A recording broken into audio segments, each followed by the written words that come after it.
स्वामी विवेकानंद जी ने एक बात कही थी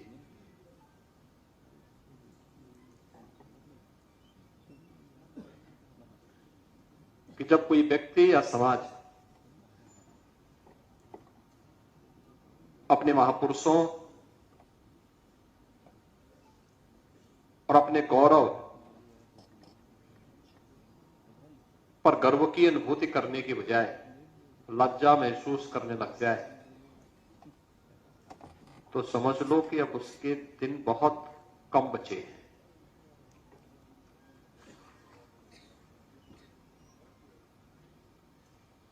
और ये बात अचानक स्वामी विवेकानंद जी ने नहीं कही।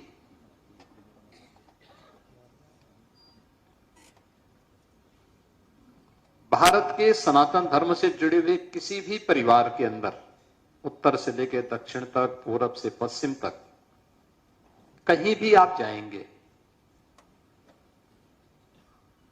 उस परिवार ने कभी रामायण पढ़ी हो न पढ़ी हो, लेकिन पारिवारिक परंपरा में कथा और कहानी के रूप में मां अपने बच्चे को कोई कथा सुनाती है तो राम और कृष्ण की कथा सुनाती है। वह दृश्य बचपन से ही एक बच्चे के मन में अपना प्रभाव छोड़ती है।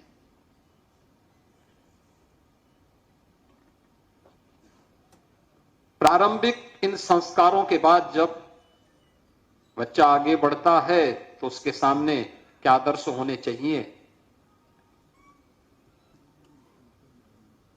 महाराणा प्रताप का, छत्रपति शिवाजी महाराज का, गुरु गोविंद सिंह जी महाराज का, रानी लक्ष्मीबाई का, रानी दुर्गावती का, और उस क्षेत्र के अलग अलग कालखंडों में जिन महापुरुषों ने या जिन संतों ने इस पूरे समाज को नेतृत्व दिया, उसको एक नई प्रेरणा के रूप में, एक आदर्श के रूप में कोई भी अभिभावक या कोई भी संस्था उस रूप में प्रस्तुत करती है। और यही कारण था कि जिस भारत को आज हम देख रहे हैं, ये भारत अंग्रेजों की देन नहीं है।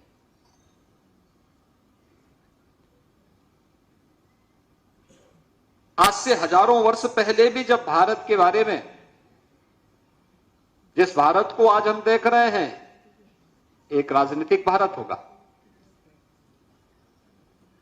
लेकिन इससे भी बृहत्तर भारत जो एक सांस्कृतिक भारत के रूप में दुनिया के अंदर था, जिसे हमारी स्मृतियों ने,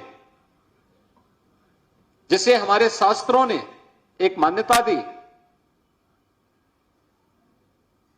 हिमालय से लेकर समुद्र पर्यंत तक देवताओं के द्वारा रक्षित जो भूमि है वह भारत है। यह आज भी हम सब का ध्यान आकर्षित करती है। आचार्य रामानुज हुए, संत रामानंद हुए, एक लंबी परंपरा चली। और कौन सा ऐसा कालखंड है जिस कालखंड में भारत ने उन क्षेत्रों में नेतृत्व न दिया हो? हर कालखंड में हुआ है।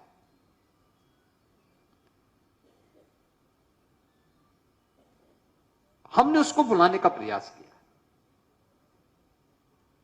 हमने उसको विस्मृत करने का प्रयास किया। दुनिया का पहला सृजन चिकित्सा क्षेत्र में भारत ने दिया है, सुश्रुत के रूप में।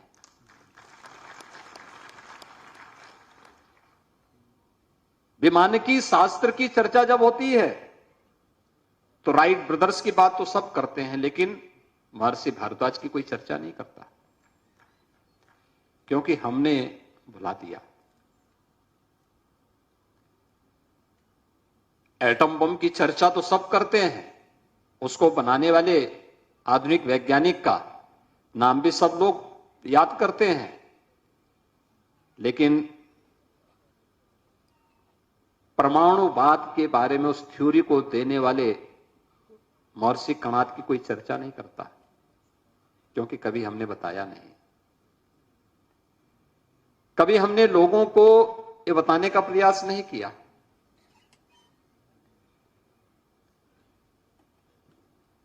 किसी भी अन्य उस क्षेत्र में कौन सा ऐसा क्षेत्र था जिसमें भारत ने दुनिया के सामने दुनिया को एक नई दृष्टि न दी हो, और कौन थे?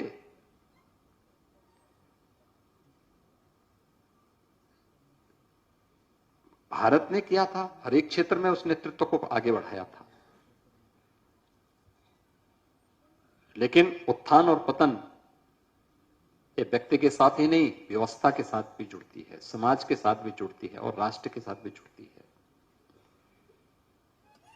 ये सभी के साथ एक जैसी स्थितियां होती हैं, लेकिन उन परिस्थितियों में धैर्य खोए बगैर आगे बढ़ने की एक प्रवृत्ति जिनमें होती है, वे अपना रास्ता मजबूती के साथ आगे बढ़ाते हैं। और उन महापुरुषों में ही का ही जब हम स्मरण करते हैं तो उसी में छत्रपति शिवाजी महाराज का नाम भी बड़ी श्रद्धा के साथ पूरा भारत आज भी लेता है। मुझे प्रसन्नता है कि छत्रपति शिवाजी महाराज ने आज से लगभग 350 वर्ष पहले जिस हिंदवी साम्राज्य की स्थापना की, उन स्मृतियों को फिर से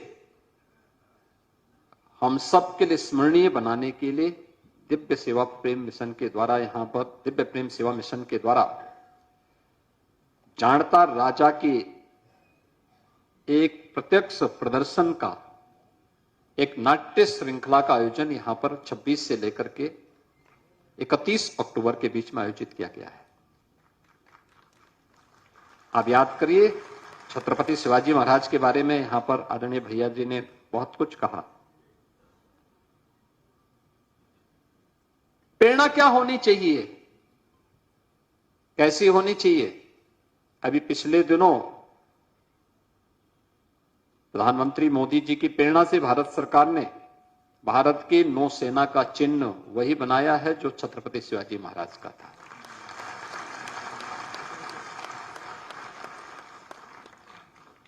अब याद करिए,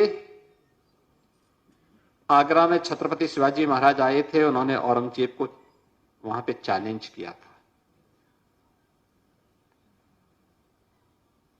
और यहां पे पिछली सरकार आगरा में औरंगजेब के नाम पर उनकी स्मृतियों को सजोने के लिए एक मुगल म्यूजियम बना रही थी। हमने कभी मुगल का यहां से क्या संबंध है, इसको छत्रपति शिवाजी महाराज के नाम पे बनाया। हमारा संबंध छत्रपति शिवाजी से है, हमारा संबंध मुगल आक्रांताओं से नहीं हो सकता। किसी आक्रांता से हमारा कोई संबंध नहीं हो सकता है।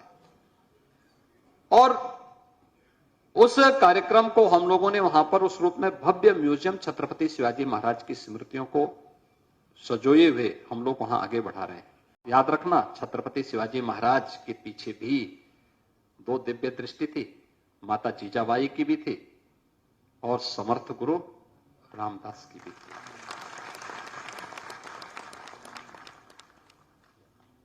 योग्य गुरु मिला तो मुगलों के छक्के छुड़ा दिए थे। विदेशी हुकूमत की चोले हिलाने का काम छत्रपति शिवाजी महाराज ने कर दिया था। जो जिस भाषा में समझेगा उसको उसी भाषा में जवाब भी दिया था उन्होंने उसके बाद।